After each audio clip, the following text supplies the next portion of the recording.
On this day, 1981, the great Earl Anthony closes with a blizzard of strikes to win the PBA Long Island Bowling Open.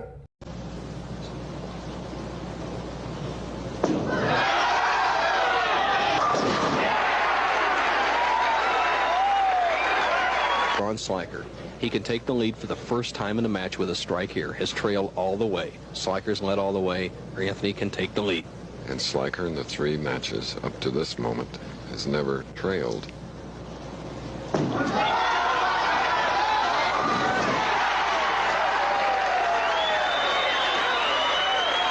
Pin victory, and it's been that way this year in our 20th year on the Professional Bowlers Tour. Earl needs 9 or strike to make Sliker double.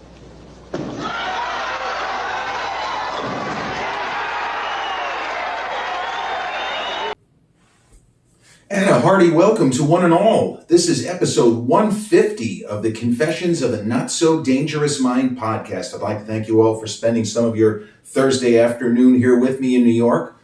If you catch episode 150 on the YouTube channel, enjoy it. Haven't done so already, please click like, subscribe, comment, share, turn on those notifications. Or if you catch this episode on the audio platforms such as Spotify or iTunes, same rule applies. Click like, subscribe, share, and turn on those notifications. So it's not that much of a stretch to say that I grew up in a bowling alley.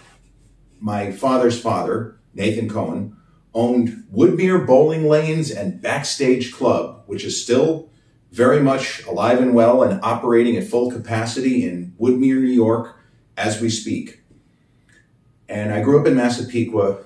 And Woodmere is a decent length of a drive, kind of a pain in the ass drive because you have to drive west and then even further south. And I grew up on the South Shore, Massapequa. But Woodmere is South Shore towards, not far from the Queens border. You're not that far from Cambria Heights, for reference. It was a pain in the ass drive, but it meant that I was going to get to see my grandpa, who I adored, and my grandmother. They lived in Rockville Center at the time.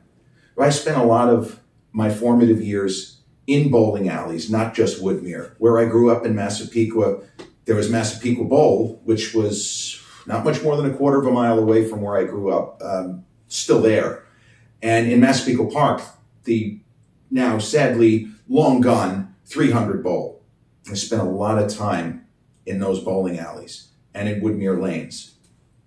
And as such, whenever bowling was on TV, the TV was tuned to it, even when I was a little kid, because both of my parents had been bowlers. Well, my mother was bowling actively. My dad pretty much had stopped bowling by the time I was a little boy. His father owning a bowling alley got him into bowling, and he did a lot of it when he was in his teens and early 20s. So I grew up bowling frequently. And back then, the Professional Bowlers Association, or the Pro Bowlers Tour, if you prefer, they always had one tournament per year on Long Island, not surprisingly called the Long Island Open. And that tournament was held at, and it's still there also, Garden City Bowl. For people who may not be familiar with it but know Long Island, it's pretty close to Nassau Community College, almost in between geographically Roosevelt Field and Nassau Community College. It's kind of in the middle there. And there were other years that the Long Island Open was at Comac Vets Lanes, but they had, through the 80s and 90s, and probably starting in the middle 70s, they had one major tournament a year with 6 figures worth of prize money for the bowlers on Long Island. And back then it was at Garden City Bowl. So when I was 7, in April of 1981, got home from school one day. It was a Thursday, so this would have put it at April 9th, 1981. Man, that's a long time ago. Got home from school. Mom said she was really excited. Jeremy, we got a surprise today. You're not going to believe it. What? We're going to Garden City Bowl. Oh, are we bowling? Am I bowling? No. Now my mother and I, and sometimes my dad, if he was around, we would watch ABC, not the local, but the ABC Wide World of Sports, Saturday afternoons when it was the season, which was at least 2/3 of the year, from 3:30 to 5 was the Pro Bowlers Tour. And the weekly, what they call the step ladder finals, where the top 5 bowlers, they would have qualifying rounds during the week, like a normal tournament, and in whichever bowlers finished with the top 5 averages for the week, they bowled like 72 games over 4 days or something. I'm not sure, something like that. That's probably not exactly what it was, but it's in that ballpark. Then they would advance to the stepladder finals. So we were going on Thursday, and there's no internet, so I didn't know who was in what position going into Thursday or who was leading the tournament, who had a good chance to make the TV finals, and this guy's already out of it, he doesn't have a shot. None of that stuff. But I was excited. By age 7, my favorite bowlers, who would all be competing in this tournament, Earl Anthony, my number 1 favorite bowler of all time. And even though guys of later vintage, such as Walter Ray Williams Jr., who was not that much older, was probably about 10 years younger than Earl Anthony, and Jason Belmonte, those 2 guys are generally regarded to be the best bowlers among people who came on the scene, let's say, in the last 4 decades. But my favorite bowler was Earl Anthony, who many to this day will say, he's the greatest. It doesn't matter who won the most titles, Anthony was the man. He was like a machine. He was like a robot. He was so good, and he had the ability to do so many different things on the lanes. There were times that he threw the ball slower. There were times he threw it faster. There were times he rolled a relatively large hook, and other times he played a direct line. Earl always knew what tools to bring to the lanes. And so 7-year-old me was already a massive fan of Earl Anthony. And we can debate whether or not bowling is actually a sport or an activity. I think it's a sport because you're actually in direct competition with the other players. You don't win or lose based on a judge saying, I prefer this guy to that guy. I prefer this woman to this woman. That's not how it goes. If you score a 204, and I score a 203, you won the competition. You beat me. Some people would define that as a sport. It's a sport as far as I'm concerned. We could debate whether, it's on ESPN, that makes it a sport, because then you get into the weirdness of, is poker a sport because it's on ESPN? But I always have considered bowling a sport because it is a physical activity. There is exertion, and you are in direct competition. But that's really neither here nor there. Earl Anthony was my idol as far as bowling. He was a lefty, as I was a lefty. And he was so smooth. He had such a pleasing to the eye style. And there were other great bowlers of the era, such as Mark Roth. Mark Roth, who unfortunately wasn't that old. He passed a couple of years ago. His health had really been poor. But Mark Roth was a guy he's also in the conversation for greatest ever. But Roth had a very aggressive, almost raggedy style.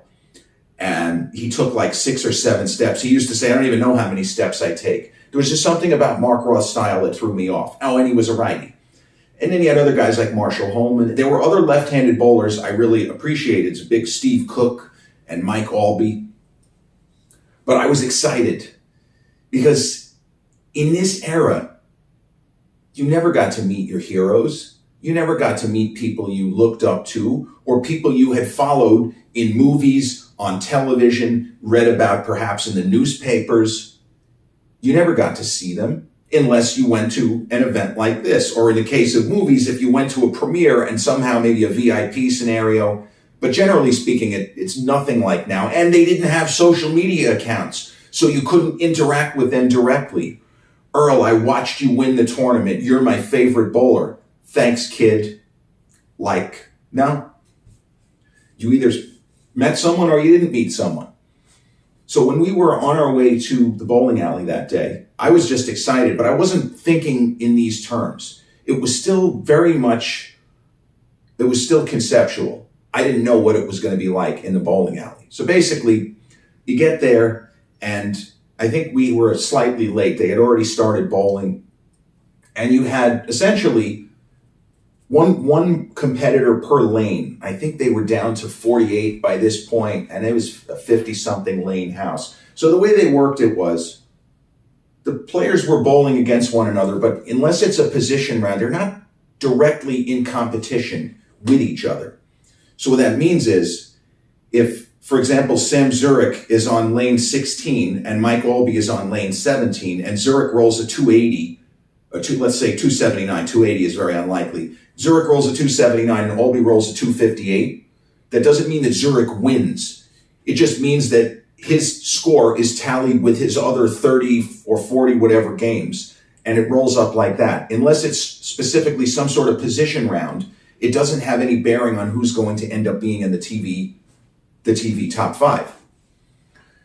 So seeing these guys up close, and I don't know exactly how my mom got the seats in the first place. She had some connections in the not even in the bowling industry, just she knew a lot of people locally. And my grandfather had nothing to do with this, at least not to my knowledge, even though he was friendly with the owners of Garden City Bowl. I don't think that it was him who got us these passes.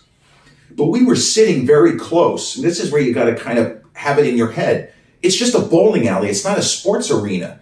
So when you say you have tickets to a bowling event, you're going to be close to the lane simply because there's not enough room for you to be 200 feet away.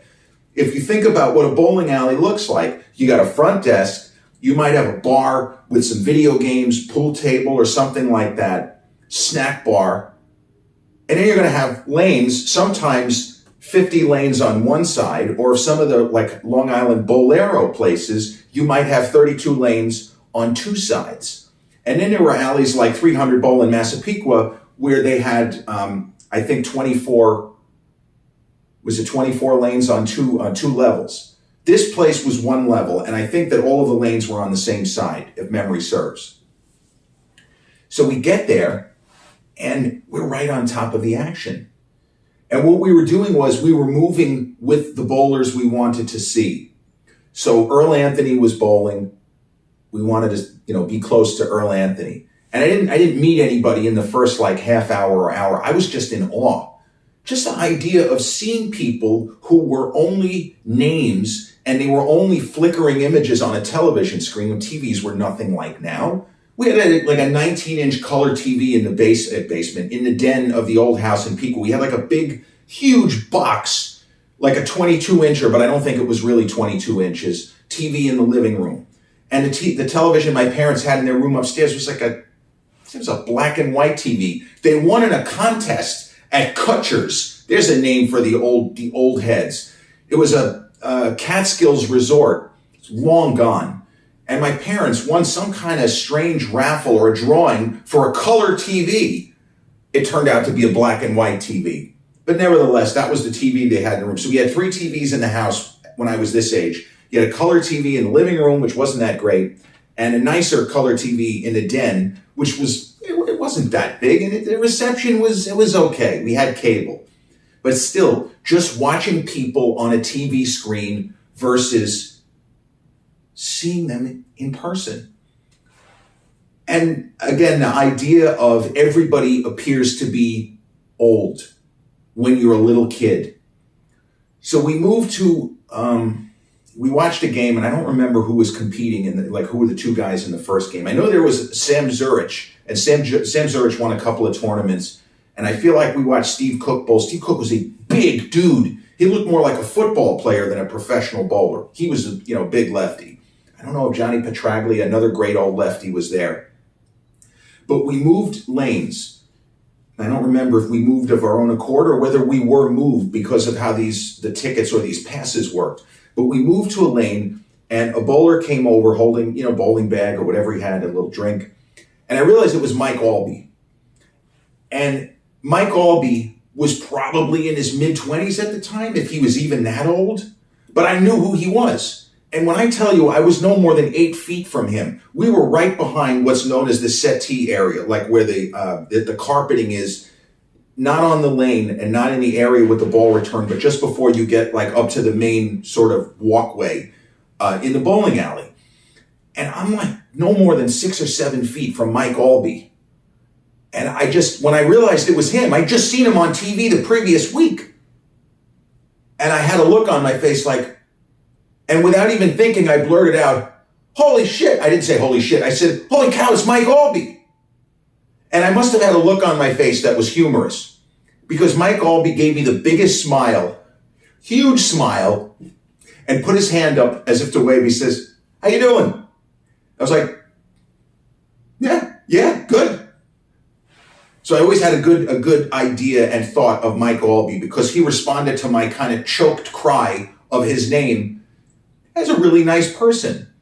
Me at age 7, I think, Mike Albee's he's really old. He's probably like 35, maybe 40. He was 25 or 26. Like, his career was just getting going. So we watched all these games, and so what I feel like the big name players, Roth, Holman, Earl Anthony, and I don't think Pete Weber may have competed in this tournament. I'm not sure about that. Pete would have been pretty young. He would have probably been about 19 or 20 at the time. Again, this is 43 years ago. Petey's got to be in his mid-60s by now. But the big name guys, the lanes that they were bowling on, I feel like were very crowded and overcrowded. And I guess the sense was we were lucky that we got to see a guy who was already a rising star in Mike Albee. So we watched probably about 2 to 2.5 hours worth of games, and it was amazing. These guys were so good. They were so good. Very few blown spares. And certainly watching, see, the thing is, there are people that would consider bowling on TV to be dull and boring. I mean, bowling is not football. I'm not going to sit there and argue that bowling is football and it's super exciting. But bowling is made for television because of what they can do with the camera angles. And if you understand the game and you start to get an idea of what sort of shot the player is using in a game, when you see the ball on TV rolling towards the pocket, you have a pretty good idea when somebody has thrown a decent shot and when somebody might be fucked. And that's something you can't tell in golf. When a ball is in the air, random millions of shots of a golf ball in the air, you have no idea if the guy struck the ball correctly. But in bowling, you often know. And that's why bowling is so great for TV and why it translates and why it ended up being so successful on ABC for all those years, because people could get into it. And part of it was the idea of not only learning the personalities week to week and saying, okay, Roth and Holman and Anthony are like 3 of the 4 or 5 top guys in the sport, but the excitement of the games are coming down to the end, and you're not seeing random golf balls in the sky where you have to rely on the crowd to let you know if it's a good shot. When you watch an Earl Anthony or a Mark Roth or a Marshall Holman or a Sam Zurich or a Steve Wunderlich or a Frank Ellenberger, whoever it was from back in the day, you watch the release of the ball, and then as the camera pulls forward, you are pretty confident this is going to be close. This is probably a strike. Oh shit, he's going to come in high. Now what? So we watched the rest of the matches, and as I say, it was probably about another 2.5 hours, and then they finished. And I don't know if they bowled the next day or how that worked. This part I don't remember, because as I say, the TV finals were on Saturday. Earl Anthony was either first or second in terms of total pinfall at the end of this day. But what I remember was, as we were leaving, Steve Cook, who, as I say, is probably like 6'6", 280, he was just a huge man. He also seemed very old. He was probably still in his 20s. And Steve Cook got his stuff together, and I don't know if it was my mom or somebody that we had been talking with, but somebody said hi to him. And he turned around and he was very gracious, gave a big smile, handshake, whatever it was. And just trying to leave fans like myself with a favorable impression. I mean, he had to be tired. It was the end of the day. I don't think he was really in competition that week. I think that he was sort of well down on the leaderboard. But I remember going home being so excited that I'd gotten to see this, and actually, it's a big difference seeing Mike Albee on TV versus actually interacting with him like a human being to human being, not a random flashing series of, tetrahedrons on a television screen. This is a real person that I had been watching. This is not something that was an ethereal being. He's a guy. He's a real person right in front of me. Holy shit. And I know it doesn't seem like much, but for children of Generation X, many of us have memories of the first time we met a person in public who we knew as some form of celebrity and how we reacted. And that's how I reacted, with shock and awe and wow, how cool is this? So 2 days later came the TV finals, and Earl Anthony qualified first, which means he had a big week, and position round or no position round, his pinfall total was so far above the succeeding bowlers that he was slotted into position 1. And this is pretty obvious to people like me who watch this, but the way it works is the top 5 bowlers 5 and 4 would compete in the first game. The winner of that game would bowl against the third slot. The winner of that game would bowl against the second slot, and the winner of that game would bowl against the number 1 seed. And obviously, you kind of do the math. If you're the number 1 seed, you have a certain comfort that you're guaranteed no worse than second place money. This is why it's a big deal, because there were plenty of weeks, and you big bowling fans out there, you know this, there are certain weeks that it was not much difference in total pinfall between position 5 and position 1. And you could be talking about a difference of $20,000, back then, between finishing 5th or finishing 2nd. So, man, it's a lot of pressure. The difference of $20,000 would be a lot of money today, but think about 1981.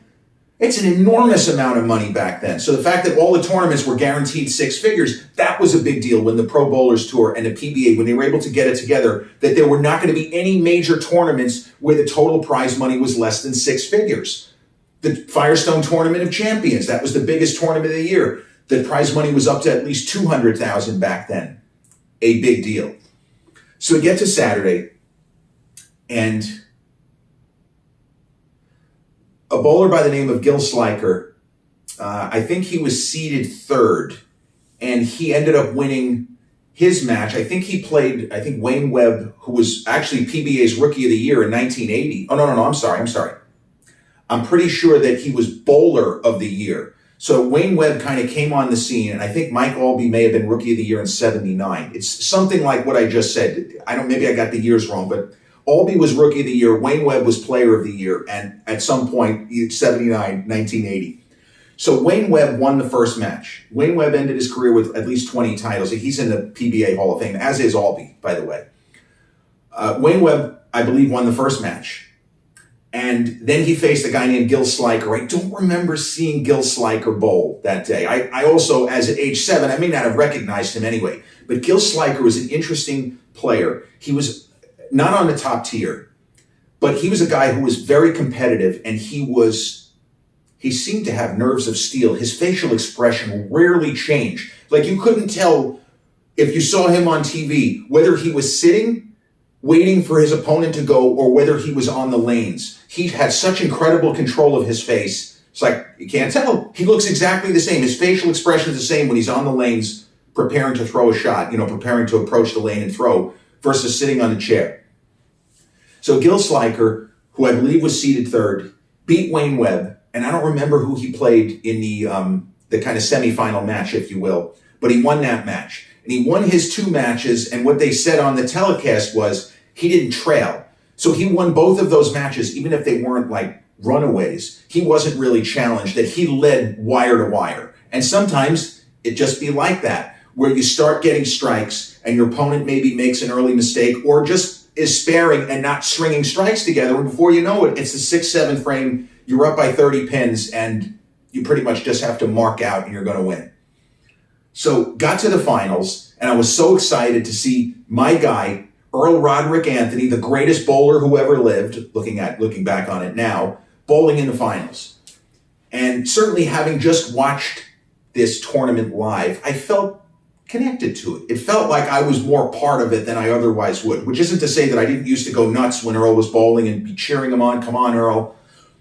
But it just felt different because we had been there less than 48 hours prior at the bowling alley. And I just thought it was so cool that this place, which was only 20 minutes away from home, is this national, and if people are watching in other countries, a place so close to where I grew up and where I was living is getting, we're on Long Island.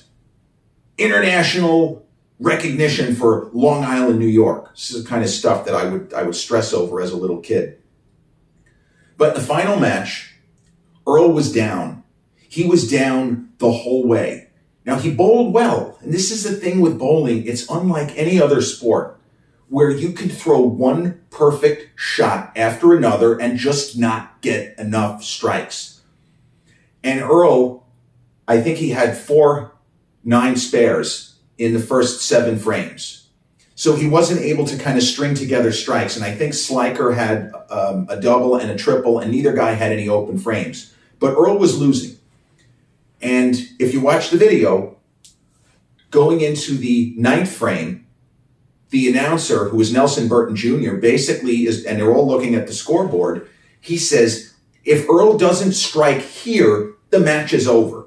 He literally has to strike on this ball in the 9th frame to at least force Gil Sliker to mark. Now, Earl Anthony was known as an extraordinary pressure player, that he got better when the stakes got higher.